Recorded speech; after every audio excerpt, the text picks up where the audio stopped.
Welcome to TIMFD. Today is my favorite day with your hosts, David Towner and Sam McEwen. If this podcast does speak to you, please like, share, and comment. Let your friends know all about us. And now, here's your hosts, Dave and Sam.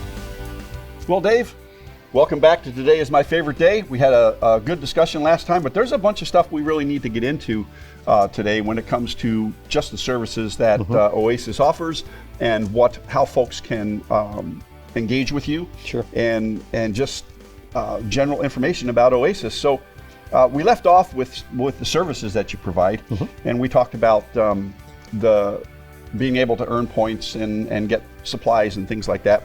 But one thing you mentioned is you wanted to talk about abortion recovery. Sure. Because it's part of the game today with the recent Supreme Court decision, which we'll get into later. But abortion recovery has got to be really hard to deal with and take a special person. Sure. Yeah. As we talked about last time, all our services are provided at no cost. And one of those services that I mentioned last time is the free ultrasound.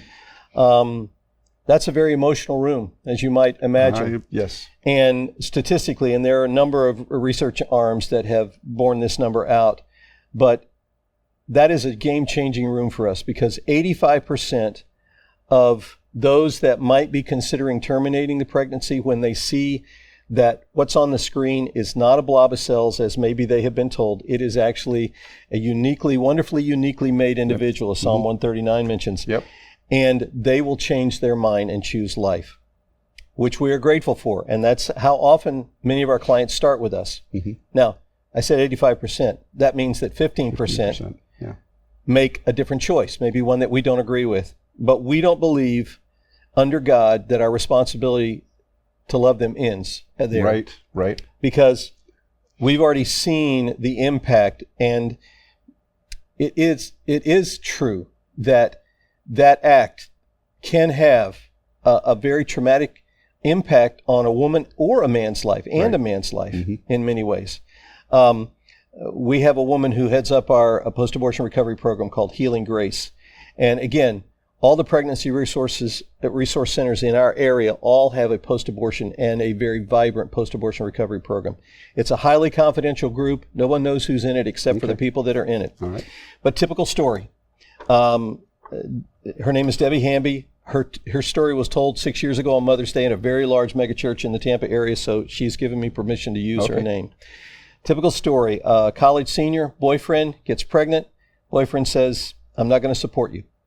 She gets an abortion. Of course, they break up a month later, graduate a few months after that, move on with life.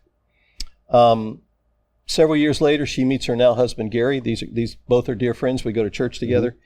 And they start a family. And she goes in for her ultrasound, and as she describes, that was the first time in her life that she felt the extremes of emotion, in that she felt great joy in seeing her son on the screen, and then great sorrow recognizing what she had done to her first child. Right. 5 months into her pregnancy, she came to know the Lord. And again, as she describes, at the church that she was a part of, someone from a pregnancy resource center came to do a presentation and mentioned something about post-abortion recovery, and she set out on a journey with another woman who had been through that experience and had come to know God's grace in a way that most of us never will. Right. And so she, as she describes, was set free of that baggage, that emotional baggage that she didn't realize she was carrying. And now she and other women who have experienced that, and other men play a role in this as well, particularly if they were the influence to cause their girlfriend or wife to have an abortion early on. They come into a relationship with the Lord and understand the significance of life.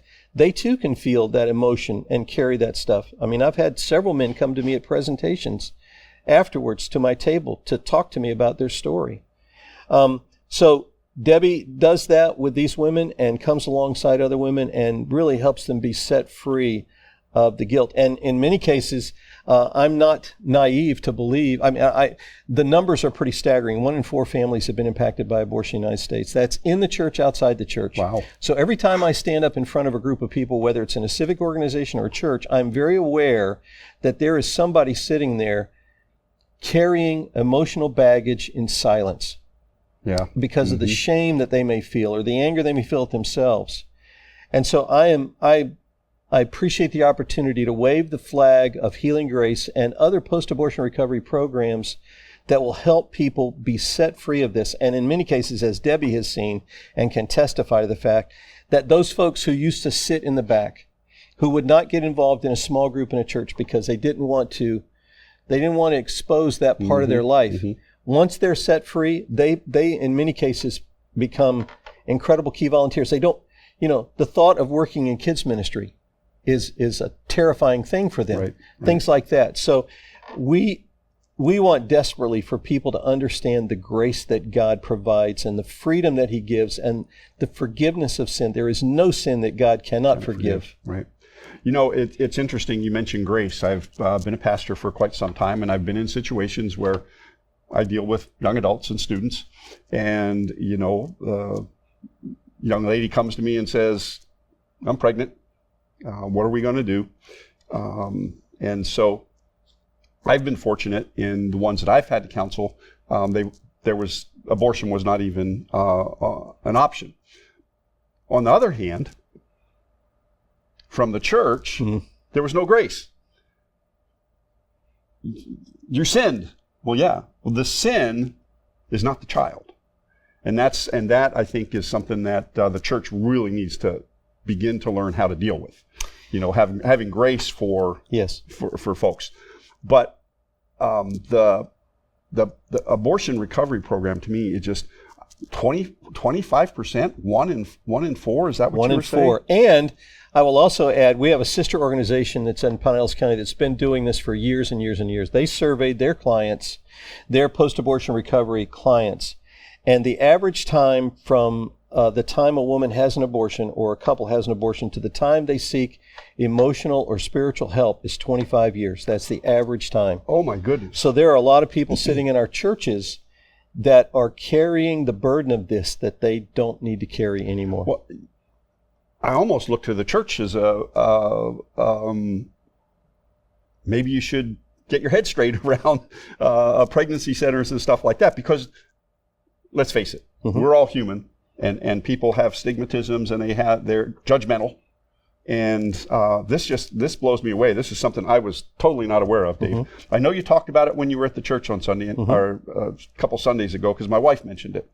And but this, to me, folks, if you are dealing with or have dealt with an abortion, are going through that, reach out to Oasis. The recovery is key. We are a recovery church. We do celebrate recovery here.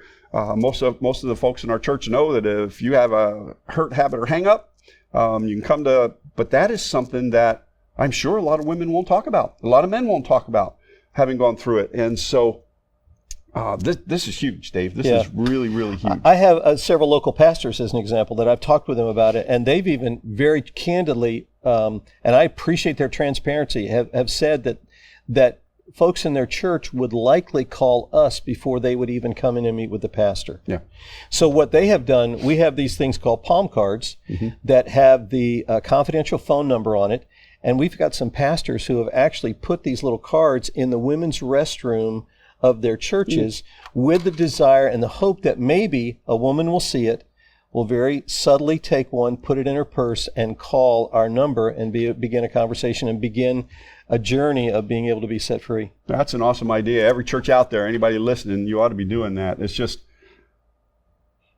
we're going to get into a series here before too long on mental health. And this has got to be, I can't get over that. If you have 100 people sitting in your church service, 25 of them have dealt with this and are going through it. That it is likely the case, yes. Yeah, we have got to wrap our brains around that and help these ladies and gentlemen who have gone through that. Sure. That's just an amazing fact to me. So we're Christ-centered. We preach the gospel. Abortion is a volatile issue.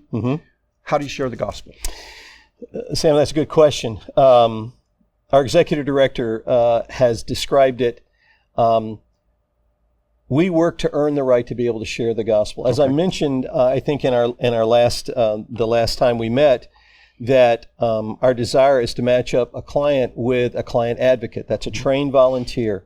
And part of the training not only involves being able to talk with them about, like we talked about, postpartum depression, financial management, how to care for a child and all that, but there's also training in how to share the gospel. Okay. From the very beginning, from the very first, we have intake paper, and many times we ask, on the paper, to check religious affiliation or whatever, and they'll check Christian. And that may or may not be the case because, in the West, and particularly in the United States, that word can have a very significant cultural impact. Right. We just think we're Christian because we live in the United States. Yeah.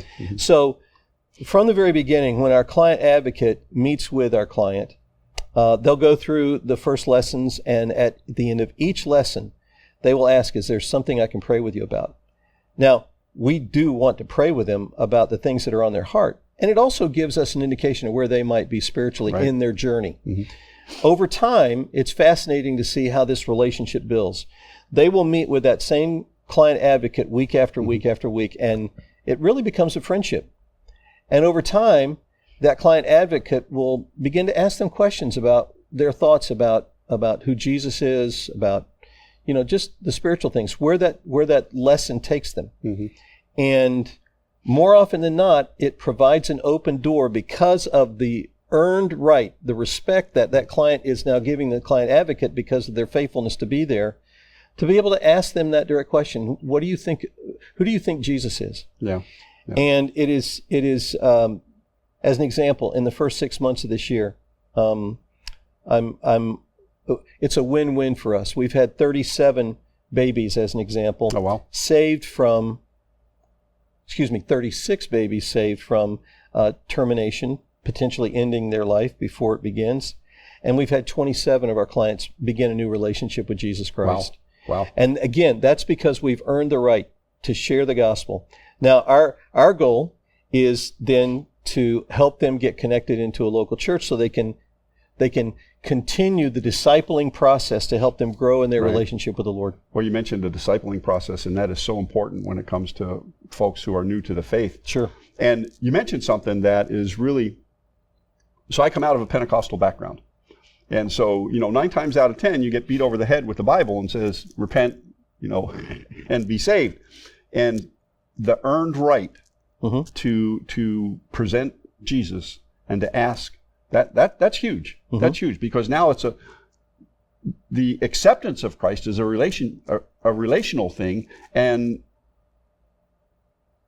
it's the first step in our salvation is to understand that we have to have a relation. And if you've been asked about Jesus by a person you have a relationship with, you understand that our salvation is a relationship with Christ. I think that's awesome. Most of us who have come into a relationship with the Lord, we can look back and see that there was one person or two people or three people maybe who really spoke into our life, and it was because of their influence.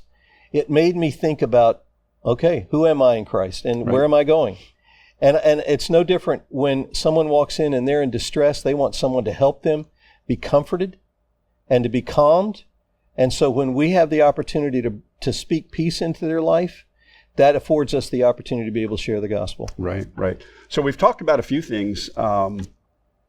Adoption. We didn't really talk a whole lot about adoption. So are you connected to several organizations? I think in the first time we met that you said something, there's several organizations you're involved with when it comes to adoption? Yes, I believe, I was looking on our referral list just this past week. I believe that we have 6. I mentioned 5 before, but I think we have 6 adoption agencies that we have vetted. They are faith-based, so they are like-minded with us.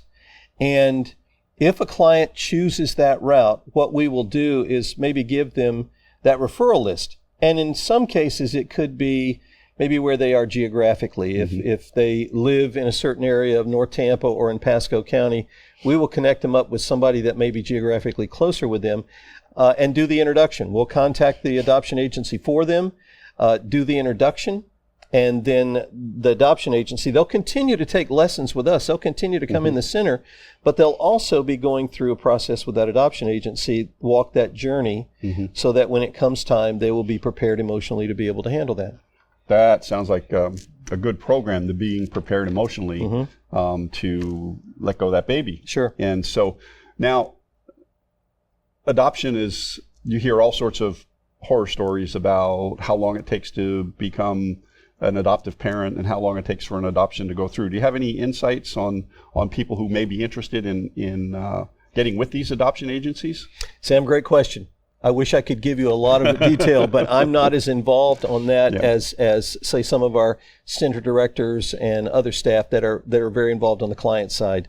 The only thing I could say is that it would be very easy to find a local adoption agency and just give them a call, and they would be the ones who would be able to talk through the process and what that looks like. Okay, so we talked a little bit about how you're funded and things like that previously, but you don't take any government money. No, we don't. But I need to clarify that. That not from the U.S. government. No, we are not funded by the U.S. government at all. Right. A number of years ago, in the state of Florida, under a governor, gosh, probably 3 governors back. I don't know if I want to mention any specific names, but there was a governor who saw that the playing field funding-wise was tilted very heavily. I mean, it's no secret, it's public record that Planned Parenthood gets over $500 million from federal funding each year. Yeah. That's easy to look up and find. Pregnancy resource centers around the country obviously do not receive any of those funds.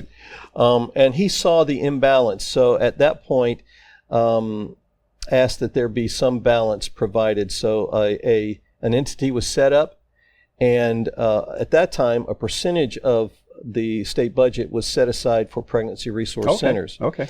And then fast forward to another governor's administration, and he not only took the percentage, he set that a certain number in the budget would be there every year, because sometimes if a budget year was lean, then there wouldn't be near as much funds available for the pregnancy resource centers. So we do receive some funding from the state of Florida.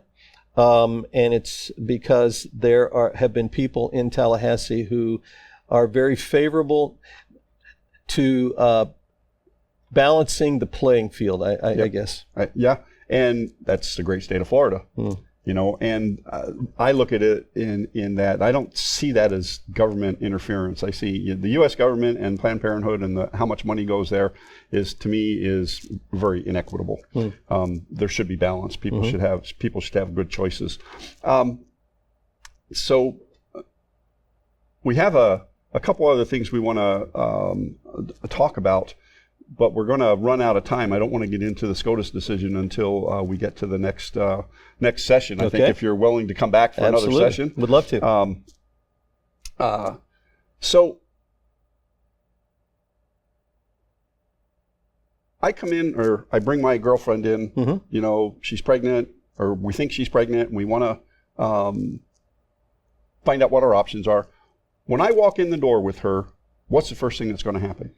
Well, you're going to see a smiling face. Okay. Again, as I mentioned, we want to put that woman or that couple at ease as quickly as we can.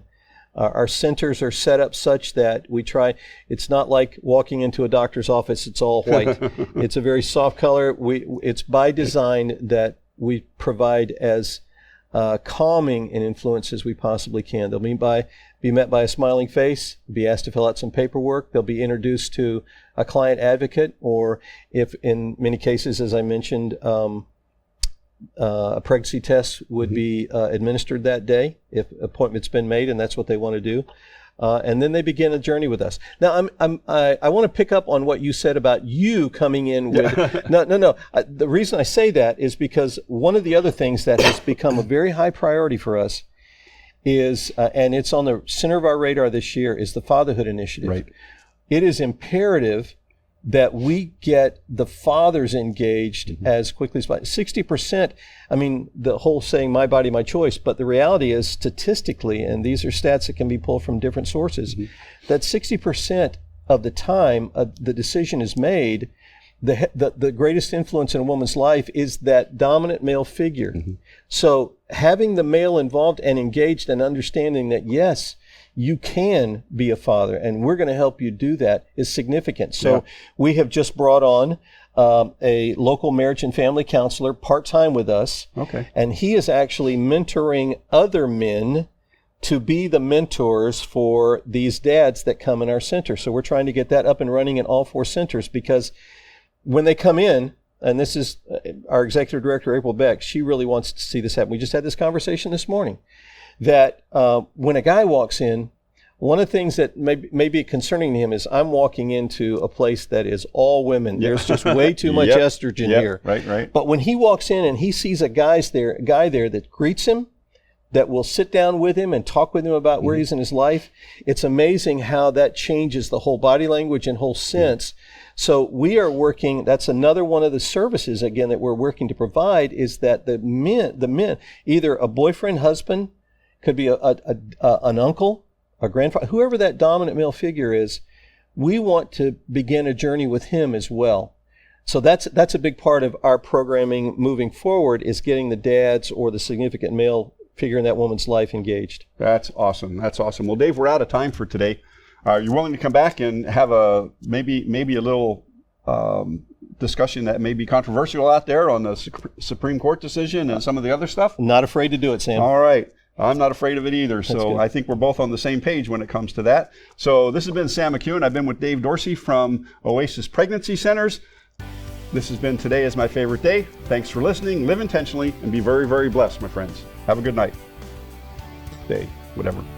Thank you for listening to TIMFD. Today is My Favorite Day. The views, comments, and opinions expressed here today are those of the hosts and guests alone, and Dave and Sam are solely responsible for the content of this podcast. TIMFD, Today is My Favorite Day, is produced and directed by Alex Korn. Music is composed and performed by Chuck Vaught. Thank you for listening. Have a great day, live intentionally, and be very blessed, my friends.